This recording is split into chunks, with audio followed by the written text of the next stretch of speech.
chegada das SAFs tem gerado aí uma expectativa enorme em muita gente, né? Não só nos torcedores dos times que foram vendidos para investidores, né? Que tiveram os seus departamentos de futebol, digamos assim, vendidos, né? Porque, como você sabe, quando é criada a SAF, o futebol passa a ter um novo CNPJ, como uma empresa que é criada. E ele fica desvinculado do clube social para efeito de administração, de gestão e de propriedade. Então, essa nova empresa, a grosso modo, podemos assim dizer, ela passa a ter investidores que viram sócios majoritários em geral, ou seja, eles compram ações dessa empresa, compram um percentual dessa empresa. E o grupo do exterior, o grupo 777, como você sabe, adquiriu o futebol do Vasco da Gama. Era a única saída que se enxergava para o Vasco, não só pela dificuldade do clube em meio a muitas dívidas e crise, mas pela política do Vasco. A política do Vasco era sempre uma guerrilha interna sem fim.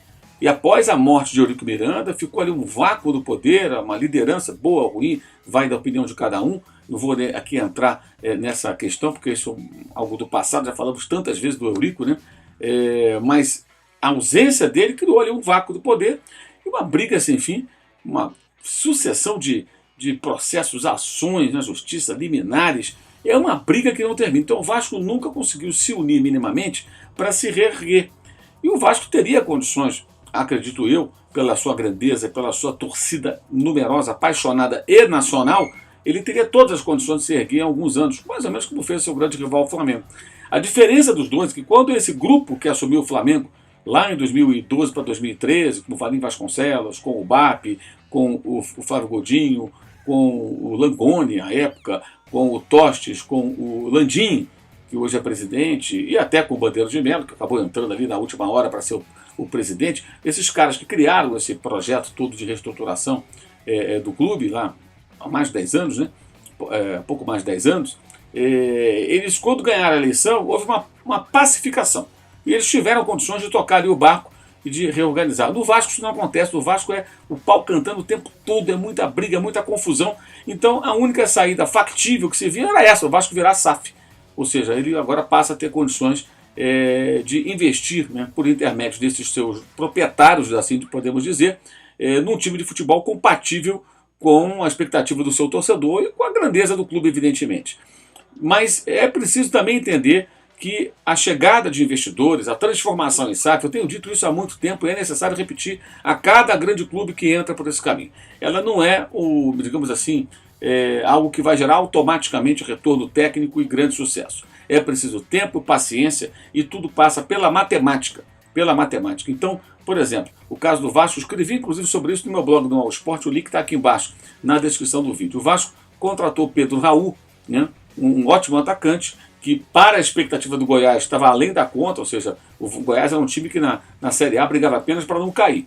E o Pedro Raul entregou em muitos gols. Agora no Vasco a expectativa vai ser maior. Um time que consiga brigar por uma vaga sul-americana, que tenha vitórias contra os grandes adversários e mais tradicionais adversários, pelo menos em alguns momentos. O torcedor do Vasco espera mais do que o do Goiás esperava, porque são clubes de patamares diferentes. Então o grande desafio para esse jogador, né, que é jovem, é muito eficiente como atacante e tudo mais, e ele é a grande contratação do Vasco da Gama para essa temporada. Então o Léo Pelé, Patrick de Luca, Piton, muitas especulações, Ivan, Pedro Henrique, já foram ver se podia contratar o Terrans, já se falou de muita gente, Dudu, lateral do Atlético Goianiense, Zé Marcelo dos Santos, vários jogadores interessantes, alguns jovens jogadores, mas, observe, são jogadores de um patamar que não colocará o Vasco, assim, os jogadores não vão colocar o Vasco automaticamente no primeiro escalão. Dá uma distância muito grande para os times de maior investimento, para o Atlético Mineiro, para o Corinthians e principalmente para os dominantes dos últimos anos, Palmeiras e Flamengo, que têm se revezado aí ganhando os títulos mais importantes. Você tem uma exceção aí do Atlético, turbinado pelos seus benfeitores em 2021, quando ganhou o Brasileiro e também conquistou a Copa do Brasil. Você tem o Atlético Paranaense que ganhou uma Copa do Brasil na temporadas anteriores, algumas temporadas, ele também ganhou 2 vezes a Sul-Americana, mas em geral você vê, em 18 o Palmeiras campeão brasileiro, em 19 o Flamengo, em 20 o Flamengo, em 21 deu o Atlético, 22 deu o Palmeiras. Então você pega aí os 5 últimos anos, 4 títulos ficaram com a dupla Palmeiras-Flamengo. Aí pega a Libertadores, em 2019 deu Flamengo, em 2020 deu Palmeiras, em 2021 deu Palmeiras, em 2022 deu Flamengo. Então dos 4 últimos, todos os títulos da Copa Libertadores ficaram com o Flamengo e com o Palmeiras, e eles ainda fizeram uma final, e só não fizeram a final em 2022, porque o Palmeiras acabou sendo eliminado pelo Atlético Paranaense na semifinal. Então, eles são os dominantes. Para chegar nesse nível, há uma longa caminhada. O Vasco não vai conseguir chegar tão rapidamente com investimentos desse naipe. É preciso esperar que comece a se formar uma nova equipe, que faça progressos esse ano, com uma boa campanha na primeira divisão, como o Botafogo conseguiu, e avance em 2024, pouco a pouco, com investimentos que terão que ser regulares, né? E existe todo um planejamento, em um dado momento depende também de resultado e tudo mais. Só para dar uma ideia, o que se estima em termos de investimento é algo em torno de 190 milhões para o Vasco em 2023. Sendo que aí também entra dinheiro para alguns acertos de pendências anteriores, estrutura, tal, centro de treinamento. Então o dinheiro não é todo, pelo menos é o que a gente tem acompanhado, né, que tem sido dito. O dinheiro não é todo para contratações, o Vasco tem que se estruturar melhor também. Mas a maior parte dessa quantidade de grana vai para contratações. Mas vamos imaginar aqui 190 milhões de reais previstos, né, até 190 milhões para que o Vasco possa ter como investimento no seu futebol no ano que vai começar. Isso daria quase 34 milhões de euros, 33,8 aproximadamente pelo câmbio dessa quarta-feira. Só a dupla de atacantes do Flamengo, Gabigol e Pedro, só os dois somados, custaram 30 milhões e meio de euros. Ou seja, quase o valor total desse investimento. Aí você vai contar que o Flamengo, para usar como referência o Flamengo, além dos dois, tem vários jogadores de nível de seleção, jogadores que são caros. Então você vê, olha só como a caminhada é difícil para chegar nesse nível. O Flamengo investiu em 2019 perto de 250 milhões de euros. Aí depois, em 2020, perto de 200 milhões. Nos 2 anos subsequentes, 2021 e 2022, mesmo com pandemia e tudo mais, os investimentos do Flamengo no futebol bateram quase nos 360 milhões. Ou seja, perto aí de uma média de quase 180 por ano. Então você vê que as cifras são superiores na média ao que o Vasco vai investir esse ano. E são investimentos contínuos, regulares. E aí, nesse período, o Flamengo montou o time de 2019, que tinha jogadores que foram contratados também em 18, 17, 16, né? Já vinha desde 2016 com essa montagem, pouco a pouco, de uma equipe caindo. Entender e compreender bem isso é fundamental. Apoiar a sua equipe, ter uma expectativa compatível com o investimento. Acho que o Vasco vai enfrentar o Flamengo não sei se de igual para igual, vai depender da estratégia do jogo, mas vai ter condições de bater de frente com o Flamengo dos grandes clássicos de uma maneira que não vinha acontecendo. Ele vai ganhar alguns jogos contra adversários importantes. Ele pode, na Copa do Brasil, fazer uma campanha forte e chegar a fases decisivas, quem sabe, tudo é possível no mata-mata, se a equipe se encaixar bem.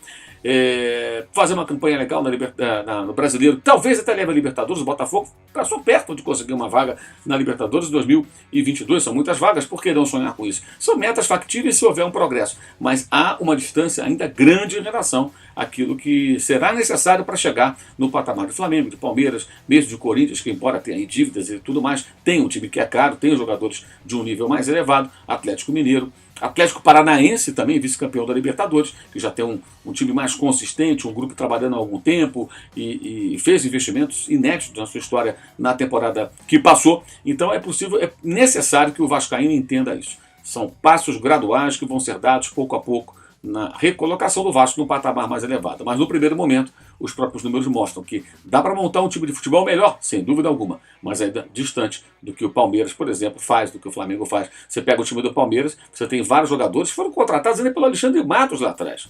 No caso do Everton, Rafael Veiga, por exemplo. Você tem, por exemplo, o Flaco Lopes, que ainda nem decolou, mas que custou 10 milhões de dólares, segundo foi noticiado pela imprensa argentina na época. Você tem um Dudu, né, que é um jogador que foi contratado lá em 2015, não é um jogador barato. O Palmeiras está mantendo o Dudu, renovando o contrato e tudo mais. O Palmeiras tinha até outro dia o Scarpa, que agora foi para o Nottingham Forest da Inglaterra. Né, vai tentar, de repente, contratar mais alguém. Tem um Gustavo Gomes, que era do Milan, um zagueiro de seleção do Paraguai, jogador internacional, estava no futebol europeu. Então você tem aí casos muito claros de jogadores do elenco do Palmeiras também, de um nível alto.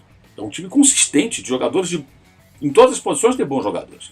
Para chegar nesse patamar, é preciso tempo.